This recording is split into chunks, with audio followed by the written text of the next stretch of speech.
नेताजी और क्रांति दोनों एक दूसरे का पर्याय है। बड़ा मुश्किल है क्रांति और नेताजी को अलग कर पाना। गुरुदेव के लिए चंद लाइनें जो हम स्वजन हमेशा गुनगुनाते हैं, आज स्वतः ही नेताजी के लिए वो शब्द फूट पड़े। क्रांति का अध्याय लिखकर दे गए हैं आप जो, क्रांति का अध्याय लिखकर दे गए हैं आप जो, हम कदम इससे कभी पीछे हटाएंगे नहीं। याद तो हरदम सताएगी नेताजी आपकी, पर कायरों की भांति हम आंसू बहाएंगे नहीं। हम कायर नहीं बनेंगे। निश्चित रूप से महापुरुषों की जीवनी को सुनना, पढ़ना, जानना हमारे लिए सौभाग्य है। पिछली बार भी विवेकानंद जयंती पर यही चर्चा का विषय था।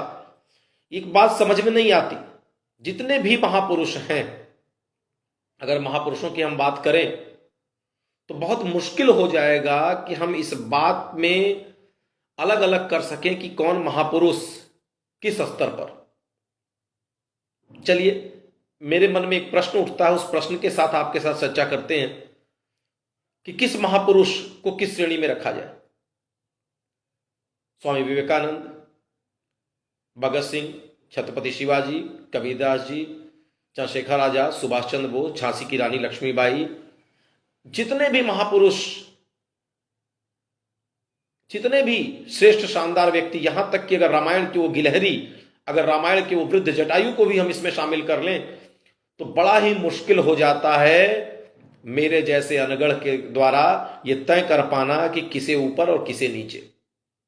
मैं किसी भी दो महापुरुष को उठा लेता हूं और जब चिंतन करता हूं, मंथन करता हूं, तो सब अनूठे नजर आते हैं और सब एक तराजू पर बराबर बैलेंस में नजर आते हैं। समझ में नहीं आता कि किसे ऊपर और किसे नीचे चिंतन किया जाए। कारण क्या है? अंत में चिंतन और मंथन के दौरान गुरुदेव ने जो दृष्टि दी, जो भावना दी, गुरुदेव ने जो बताया वो ये कि बेटा, इनका रूप रंग अलग हो सकता है, इनकी क्रिया पद्धति अलग हो सकती है, इनका बौद्धिक स्तर अलग हो सकता है, इनका सामाजिक स्तर अलग हो सकता है, इनका मानसिक स्तर अलग हो सकता है, इनके पुरुषार्थ की क्षमता सबकी अलग अलग हो सकती है, लेकिन एक चीज है जो इस विश्व ब्रह्मांड के सभी महामानवों में, महापुरुषों में बराबर रही, न किसी में कम रही न किसी में ज्यादा रही, वो थी देवत्व की वृत्ति। देवत्व की वृत्ति, 100% devotion for the society, for the people, for the country, for the global world. विश्व ब्रह्मांड के लिए अपना सर्वस्व न्यौछावर करने की जो क्षमता थी, ये वही क्षमता थी जिसने एक छोटी सी पुरुषार्थ, छोटी सी क्षमता वाले गिलहरी को भी उसी श्रेणी में लाके खड़ा कर दिया। एक वृद्ध जटायु जिसकी सामर्थ्य सभी जानते हैं, उसे भी पता था कि मरना ही है, लेकिन उसने पुरुषार्थ किया कि एक रोज तो मरना ही होगा, फिर क्यों न श्री राम काज कर मर जाएं। राष्ट्रभक्तों ने पुरुषार्थ किया, एक रोज तो मरना ही होगा, फिर क्यों न वतन पे मर जाएं। आज सुभाष चंद्र बोस जी की जयंती पर चिंतन करने का मन यहीं से प्रारंभ हुआ, बात करने की इच्छा यहीं से प्रारंभ हुई कि महापुरुष आए क्या, किए क्या और हमसे आपसे चाहते क्या है। क्या यही चाहते हैं? एक पिता जीवन भर संघर्ष करता है तो क्या वो चाहता है कि उसका बेटा भी खून बहाए, संघर्ष करे, पसीना बहाए? वो चाहता है कि मेरा बेटा मेरे इस बनाई हुई इस परंपरा के ऊपर खड़े होकर के अगली सीढ़ी तैयार करे और आगे की ओर कदम बढ़ाते हुए शानदार जीवन को जिए। हमारे राष्ट्रभक्तों ने, हमारे शहीदों ने, जिन्होंने युग धर्म को निभाया, आज यहां समझने की आवश्यकता है। गुरुदेव ने इस बिंदु को रखा, सुभाष चंद्र बोस, चंद्रशेखर आजाद, भगत सिंह, झांसी की रानी, जितने भी महापुरुष हैं, जितने भी क्रांतिकारी हैं, जितने भी अमर शहीद हैं, राष्ट्रभक्त हैं, उन राष्ट्रभक्तों ने युग धर्म को निभाया। युगानुरूपेण धारयति इति धर्म।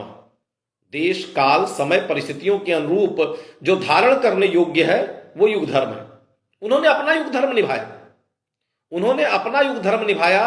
राष्ट्र के निर्माण के लिए उनको लगा कि मेरे बच्चे इस गुलामी के जंजीर में जकड़े रहेंगे तो शायद इस राष्ट्र के निर्माण के लिए, इस राष्ट्र को जीवंत स्वर्ग बनाने के लिए, धरती पर पूरे विश्व के लिए जगत गुरु के रूप में स्थापित करने में शायद मेरे इन नन्हे मुन्ने बच्चों को, इन प्यारे प्यारे बच्चों को समस्या आती रहेगी। इसलिए प्रथम धर्म है कि मां भारती को स्वतंत्र कराया जाए।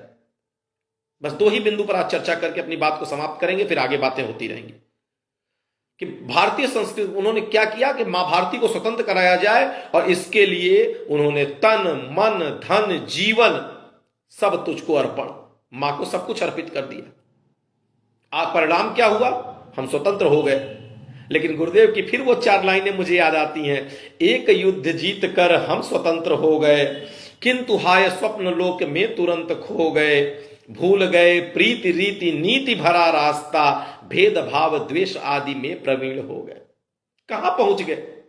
और यहां से दर्द का प्रारंभ होता है, यहां से वो पीड़ा जगती है।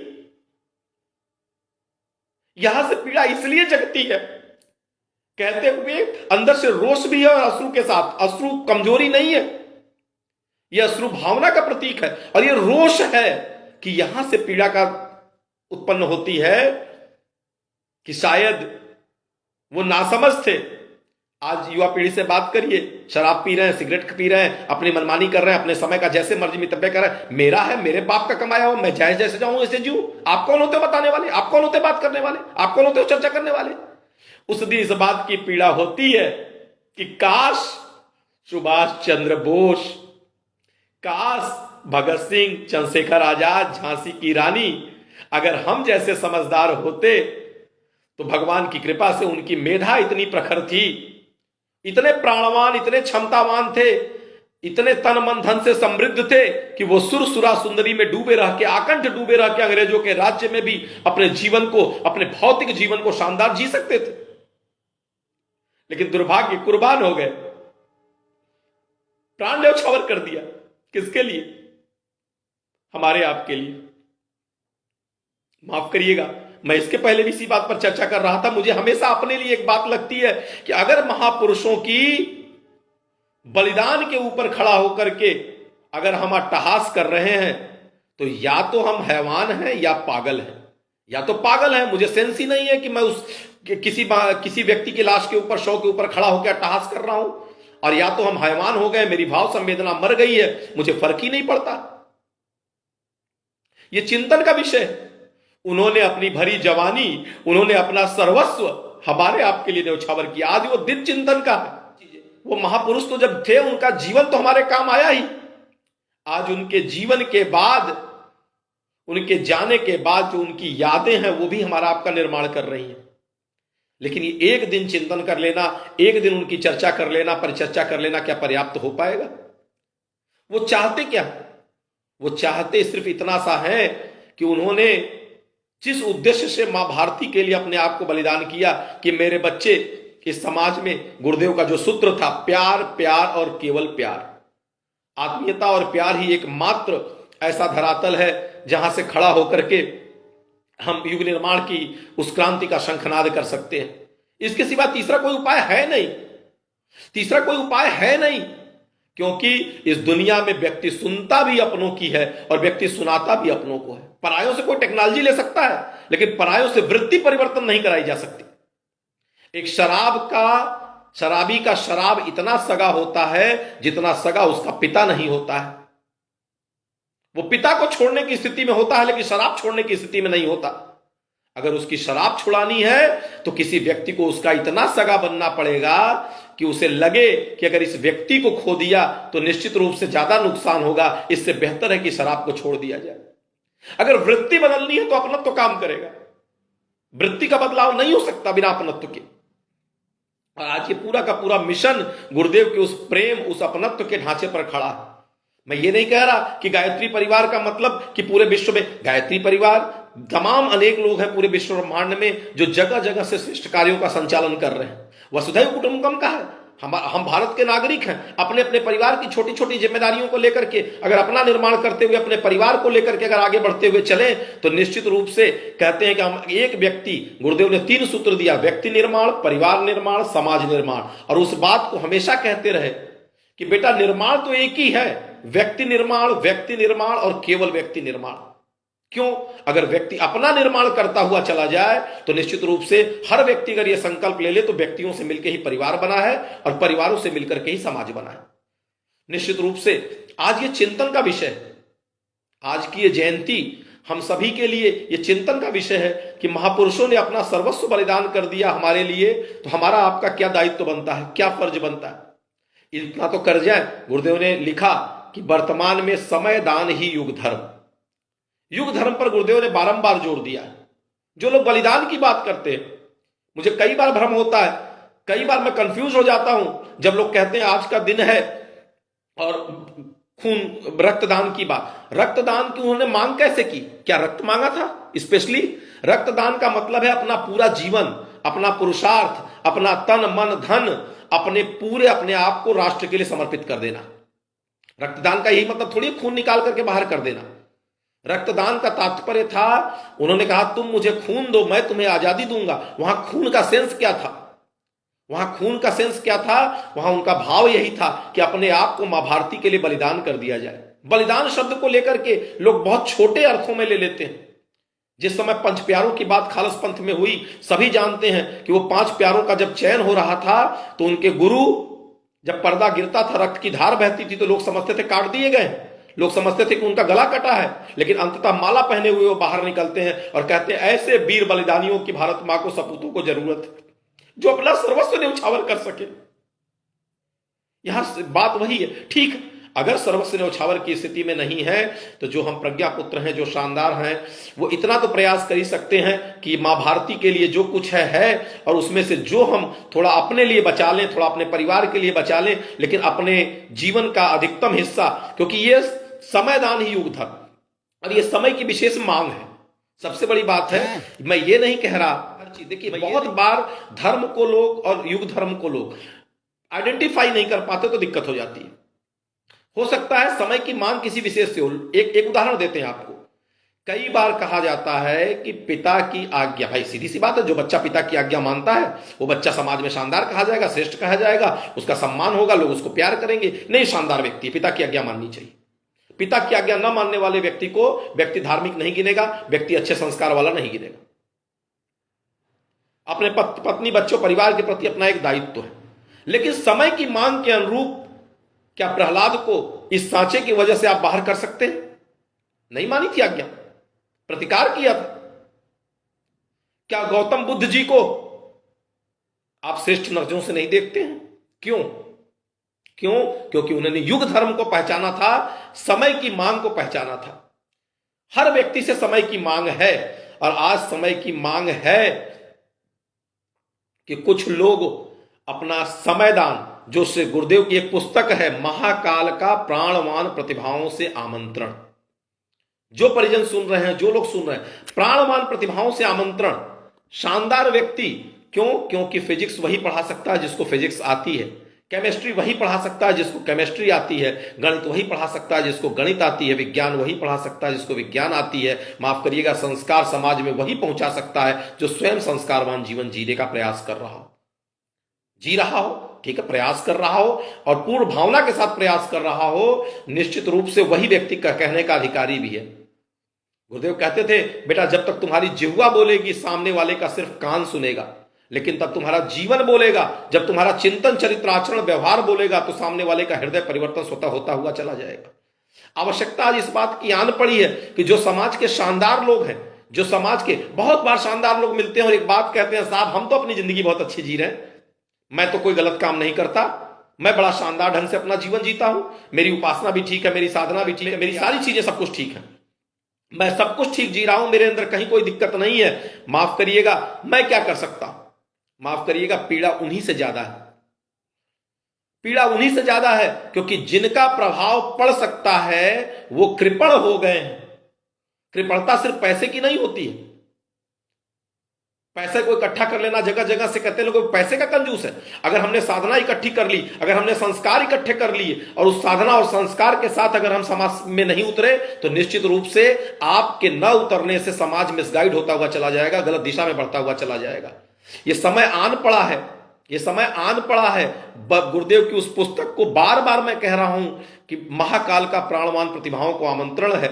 ये वो समय आ पड़ा है कि जो व्यक्ति अपने जीवन को, क्योंकि आपकी जिह्वा का प्रभाव, गुरुदेव कहते थे बेटा तेरे जीवन का प्रभाव पड़ता है, जिह्वा का नहीं। गुरुदेव का एक सूत्र मुझे बहुत प्यारा लगता है कि बेटा मेरा जीवन ही मेरा संदेश है। आज ये बताइए ना, कितने लोगों ने यहां पर अभी जो लोग सुन रहे हैं या हम लोग चर्चा कर रहे हैं, कितने लोगों ने देखा है, लेकिन उनका जीवन उनकी पूरी चर्चा करते हैं, उनका जीवन ही उनका संदेश है। उन्होंने जीवन को जिया कैसे? जितने भी महापुरुष आए, जितनी भी अवतारी चेतनाएं आई, उन्होंने जीवन जी करके दिखाया। ऐसे जिया जा सकता है, विषम परिस्थितियों में ऐसे हैंडल किया जा सकता है। हमारे आज के युवा घबराए ना इस बात को लेकर के, वो विक्षिप्त ना हो। देखिए कैसी विषम परिस्थितियों में एक जीवन जो बेकार का हो सकता था, स्वामी विवेकानंद ने उसे कितना शानदार जीवन बना दिया। और एक उदाहरण, एक स्वामी विवेकानंद नहीं बने, आज का दिन भी स्वामी विवेकानंद की देन है। आज जब विषय चल रही थी, जूम पर चर्चा चल रही थी, मेरे हर युवा बता रहे थे कि स्वामी विवेकानंद उनके गुरु थे, सुभाष चंद्र बोस के, उनके आदर्श थे। और उस समय मेरा ध्यान इस पर नहीं जा रहा था कि स्वामी विवेकानंद उनके गुरु थे, उनके आदर्श थे। मेरा चिंतन तो चल रहा था कि एक जी करके गया और जाने कितनों को पैदा करके चला गया। मैं तो आज सुभाष चंद्र बोस जी को भी स्वामी विवेकानंद जी की छवि के रूप में ही देखता हूं। अगर विवेकानंद शायद वो आदर्श जीवन न जिए होते तो शायद कोई सुभाष चंद्र बोस फिर पैदा न हुआ होता। भारतीय संस्कृति में इतनी ताकत है। परम पूज्य गुरुदेव ने कहा था, बेटा आने वाले समय में मैं हवा बदल के रख दूंगा, युग निर्माण तो होकर के रहेगा। हवा बदलने का उनका सेंस क्या था? उन्होंने बस अंतिम उदाहरण के साथ आज की बात को समाप्त करेंगे।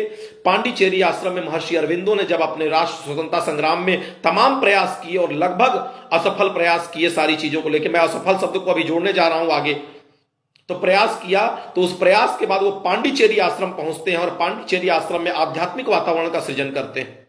लोगों ने पूछा, यहां से अब आप क्या कर रहे हैं?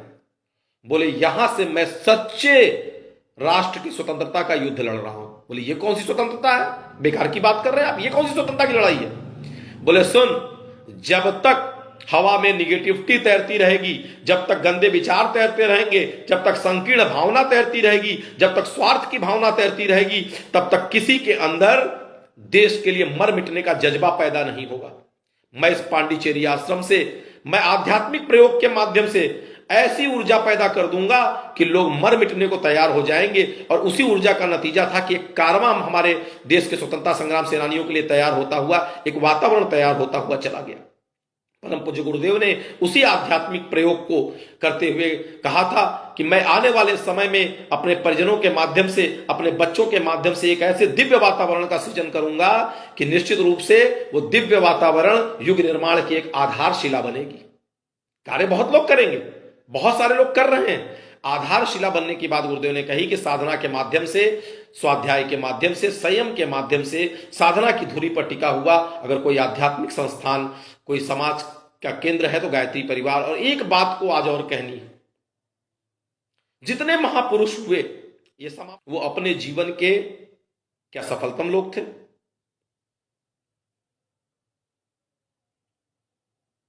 लक्ष्य में सफल हो गए। सुभाष चंद्र बोस मां भारती को स्वतंत्र करा पाए अपने जीवन में? भगत सिंह करा पाए? झांसी की रानी करा पाई? ये जितने भी लोग थे, क्या राम के पुल का निर्माण गिलहरी करा पाया? क्या जटायु अपने जीवन काल में मां सीता को स्वतंत्र होते हुए देख पाया? ये एक बड़ा चिंतन का विषय है। लेकिन माफ करिएगा, छोटे छोटे स्वार्थियों की छोटी छोटी तुच्छ सफलताओं पर ऐसी असफलता शिरोधार्य जीवन को गुरुदेव ने कहा, हम नीति पर चलते हुए असफलता को शिरोधार्य करेंगे, अनीति से प्राप्त सफलता की अपेक्षा। उन्होंने अपने जीवन को लगाया। और असफलता की बात क्यों कर रहे हैं? क्योंकि झांसी की रानी के मन में भी यह भाव आया कि काश मैं मृत्यु के निकट आ गई हूं और मैं राष्ट्र को स्वतंत्र नहीं करा पाई, मां भारती को। तब किसी ने कहा कि ये क्या इमारत तेरी है? क्या सारा श्रेय तेरी इमारत को जाता है, तेरे महल के? तो उन्होंने कहा, नहीं, हम इसका श्रेय तो उन नींव के ईंटों को जाता है जिसके ऊपर ये दिव्य और भव्य इमारत खड़ी है। बोले, ए झांसी की रानी, तू वही मजबूत नींव की ईंट राष्ट्र के लिए बनकर के जा रही है जिस पर आने वाली पीढ़ी बुलंद इमारत खड़ा करेगी। माफ करिएगा, आज जो राष्ट्र के लिए लग रहे हैं, जो कर रहे हैं, वो नींव के ईंट इस बात से व्यथित न हो कि हम जीवन के किस कगार पर पहुंचे और कितना हमें लक्ष्य मिल पाया, लेकिन इतना पक्का है कि आपके द्वारा बढ़ाया गया कदम मशाल दौड़ की तरह काम करेगा। आपके द्वारा कदम बढ़ता जाएगा, फिर यह मशाल किसी और के हाथ में होगी, फिर मशाल किसी और के हाथ में होगी। निश्चित रूप से हो सकता है हम अपने आंखों से अपने जीवन में इस मसाल दौड़ को पूरी होते, युग निर्माण की अंतिम धुरी को पूरी होते भले ना देख पाए, लेकिन जब इतिहास लिखा जाएगा तो वैसे ही इस राष्ट्र का इतिहास लिखा जाएगा जैसे आज सुभाष चंद्र बोस की बात कर रहे हैं हम। आज देश के स्वतंत्र होने के बाद उनकी चर्चा कर रहे हैं, जो शायद देश के स्वतंत्र होने तक जीवित न रहे, शरीर रूप में नहीं रह पाए, भगत सिंह नहीं रह पाए, झांसी की रानी नहीं रह पाई, लेकिन आज बच्चा बच्चा इस बात को मानने को स्वीकार करता है, तैयार है कि आज राष्ट्र की स्वतंत्रता का अगर श्रेय जाता है तो हमारे इन क्रांतिकारियों को जाता है, इस स्वतंत्रता संग्राम सेनानियों को जाता है। आइए शत नमन करते हैं इनको और इसी बात का संकल्प लेते हैं कि यह राह नहीं है फूलों की, कांटे भी इस पर मिलते हैं, लेकर के दर्द जमाने का बस हिम्मत वाले चलते हैं, बस हिम्मत वाले चलते हैं। सुभाष चंद्र बोस जी एक ऐसे क्रांतिकारी व्यक्तित्व, एक ऐसा जीवन जिसकी तस्वीर भी अंदर क्रांति का संचार कर देती है, जिसके नाम का उच्चारण मात्र क्रांति से व्यक्ति को भर देता है, जिनकी जीवन शैली हम सभी के लिए आदर्श है, जिनका जीवन और क्रांति दोनों एक दूसरे का पर्याय है, ऐसे सुभाष चंद्र बोस जी, यह उनके पद चिन्हों पर चलकर यश गौरव हम पाएं कि जिनने अमर किया इतिहास, आज हम उनकी जय गाएं, आज हम उनकी जय गाएं। आइए उनका जयगान करते हैं, उनका गुणगान करते हैं। हम सभी पूरा पुरुषार्थ करें, पूरा प्रयास करें कि सुभाष चंद्र बोस जी के सपनों को, उनके त्याग को, उनके बलिदान को सार्थक बना पावें, उस दिशा में अपने कदम आगे बढ़ा पावें। हम सभी प्रयासरत हैं। शक्तिपीठ से आप सभी का स्नेह जुड़े, आप सभी का आशीर्वाद जुड़े, आप सभी का खूब खूब प्यार मिलता रहे। इसी के साथ परम पूज्य गुरुदेव वंदनीय माता जी का खूब खूब आशीर्वाद, खूब खूब मंगल कामना आप सभी स्वजनों के ऊपर बरसती रहे। ऐसी भावना के साथ सर्वे भवन्तु सुखिनः, सर्वे सन्तु निरामया, सर्वे भद्राणि पश्यन्तु मा कश्चित् दुःखभाग् भवेत्। इस भावना के साथ आप सभी को बहुत बहुत धन्यवाद, सादर प्रणाम। एक बार पुनः नेताजी सुभाष चंद्र बोस जयंती की हार्दिक शुभकामनाएं। गायत्री शक्तिपीठ लंका नगवा वाराणसी की ओर से कोटि कोटि धन्यवाद, सादर प्रणाम।